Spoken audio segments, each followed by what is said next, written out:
Waziri Mkuu wa Israeli Benjamin Netanyahu ametangaza nia ya kutengua uteuzi wa El Sharafti kama mkuu wa shirika la ujasusi la nchini humo Shin Bet, huku aliandika akimkosoa rais wa Marekani Donald Trump, ikitajwa kuwa ni sababu ya kufikia uamuzi huo. Taarifa iliyoripotiwa na Al Jazeera leo Aprili mosi 2025 imesema ofisi ya waziri mkuu imeeleza katika taarifa yake kwamba Netanyahu alimweleza Sharafti kwamba ametafakari upya uteuzi wake kama mkuu wa Shin Bet na anafikiri kuteua wagombea wengine wa nafasi hiyo.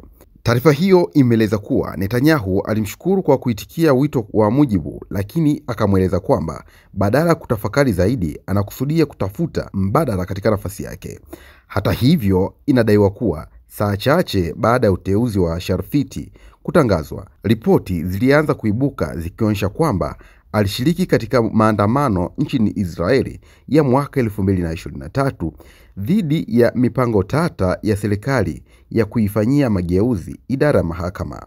Vyombo vya habari vya Israeli pia viliripoti kwamba Sharafti, ambaye alitumikia jeshi kwa miaka 36, aliunga mkono makubaliano ya kuweka mipaka ya baharini ya 2022 yaliyohitimishwa na serikali iliyopita ya Lebanoni, ambayo Netanyahu alipinga wakati huo. Mwanajeshi huyo wa zamani wa Nassir pia aliripotiwa kutia saini kipande cha maoni kilichokosoa sera za rais zinazohusu mabadiliko ya hali ya hewa na kumfanya mshirika wa Trump, seneta wa Republican Lindsey Graham, kukosoa uteuzi wake.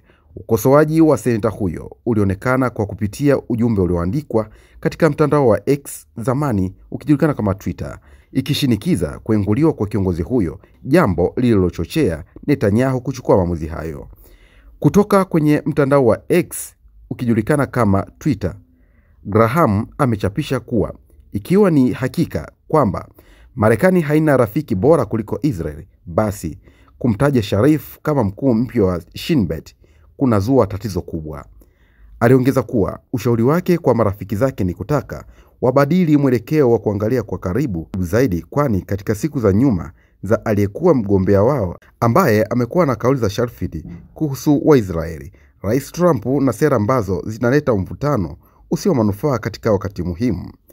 Netanyahu alimteua Sharif Jumatatu kama mkuu mpya wa shirika la ujasusi wa ndani la Shin Bet, licha ya uamuzi wa mahakama ya juu ya kusimamisha kufutwa kazi kwa Ronnie Bar, aliyekuwa mkurugenzi wa shirika hilo, hadi swala hilo litakapopitiwa upya Aprili 8.